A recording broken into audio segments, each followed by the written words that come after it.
What you're about to see is a clip from our new podcast, The Mayhem Zone. To see full episodes, click the link in the description. And if we don't make it explicitly clear at the beginning, spoilers for Mandalorian Season 2. Thank you guys for watching. Hope you enjoy. Well, let's talk just a smidge about The Mandalorian, because that did just happen. It came out. Came out like a month or two ago at this point. Yeah. And then now we know that the Book of Boba Fett is going to be kind of... I mean, for a while we thought that the Book of Boba Fett was going to be literally Mandalorian Season 3. Yeah. They did clear that up. They did clear it up a bit. Yeah, it's actually, no, it's a separate thing. I don't know why they didn't... Because like Kathleen Kennedy in the big showcase was like, the next chapter of The Mandalorian is going to be...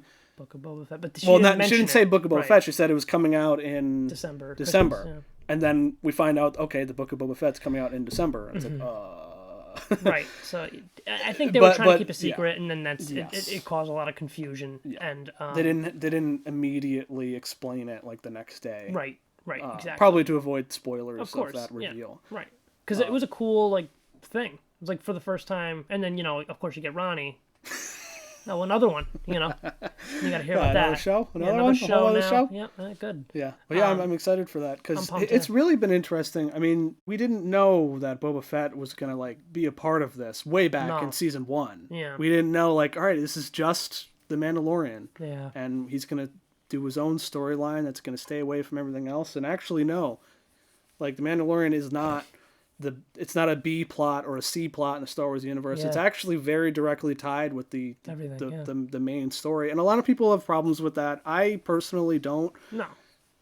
Because I still think it's shedding a new light on the universe and expanding the Mandalorian culture and learning more about that. I'm sure Season 3 of The Mandalorian is going to be all about okay, now he has to be with Bo-Katan, who wants, by the way. Yeah, he wants to be the queen of wants to be the queen of Mandalore. Right. So the first 2 seasons we learn okay, this is just this one cult that Din Djarin, the main character, he has that view of the Mandalorian culture. So now he's going to learn this is what actually the mainstream Mandalorian culture is, that we've seen in the Clone Wars show and the Rebels show. What do you think they're going to do about Luke?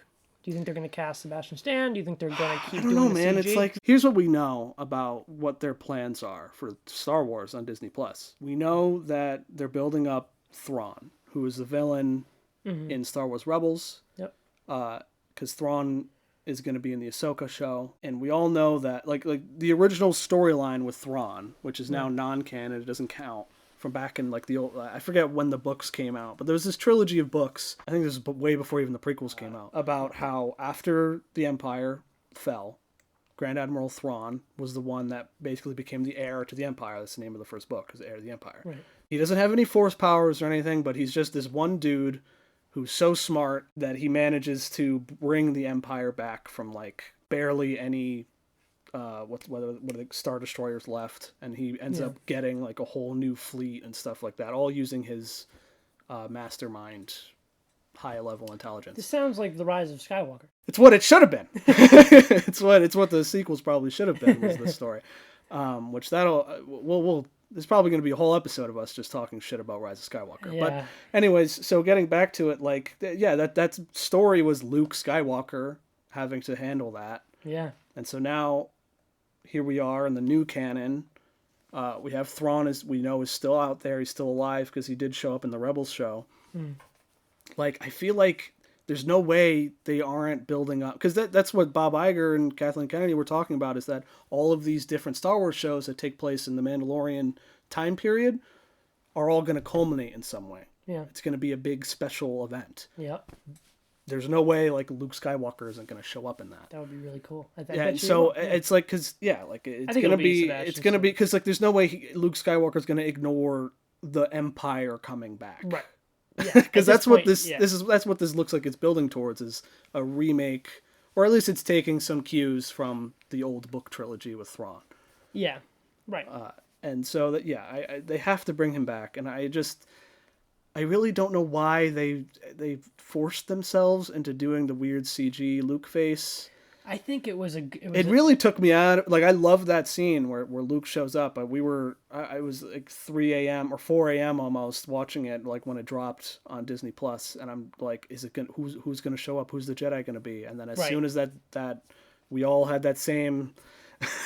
As soon as the one what's it called? X-wing. The X-wing. When the X-wing showed up, I was like, oh shit, that's it. That's who he is. And and he pulls the hood off, and he looks like a weird, uncanny valley, like strange. Rubber face. And I'm like, come on, guy! Like, there's a whole actor you could have chosen. The Luke Skywalker thing for me, initially, CGI weird, but for what it is, I think was like giving Mark Hamill the chance to play this character the way it should have been played in this trilogy.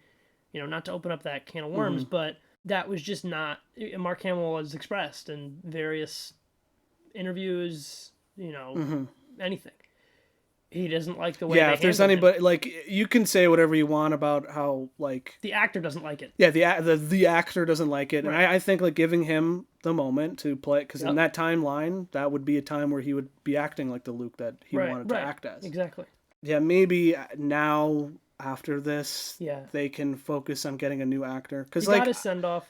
We have Alden Ehrenreich as Han Solo. Right. I feel like that Pandora's box has been opened already of like recasting these classic actors. Just get Sebastian Stan. Yeah, it's so simple. Like, I saw a deep fake of Sebastian Stan. Oh yeah, it looks and really good. He looked more like Mark Hamill than Mark Hamill. In that scene, yeah, absolutely. It's just like, come on, bro. Like, I don't know. If you're gonna keep milking the franchise and continue after Episode 6, then you have to. If we want to see these really cool stories without spending $400 million on CG that doesn't look good, you get like a better performance out of a real person. Exactly, because you can't. It felt so stilted with the way he wasn't even really moving his mouth. It was weird. It was a weird thing. His face is like still. He's like, you cannot train a Jedi. Yeah, you want him to look like Mark Hamill, but you're losing everything else in order to get that. And it cheapens the moment. Maybe in a couple years they're gonna go back and touch up that scene on Disney Plus. But in the moment when I'm watching that at 3:00 in the morning, you want that to hit harder, and it hit when he got there. But it definitely lost me a bit. I heard like a loud fart noise as soon as he lifted. Like, what is that? It's like, well, why did they do this? And then like and then R2 comes in. I'm like, all right, I'm back. Yeah, that did get me when R2 showed up. It's like, I'm back. That's cool. But yeah, and I didn't even mention this, is that like Grogu is with Luke. Right. So, and that, like, well, here's my I personally, I think it'd be really awesome if we got a whole season without Grogu.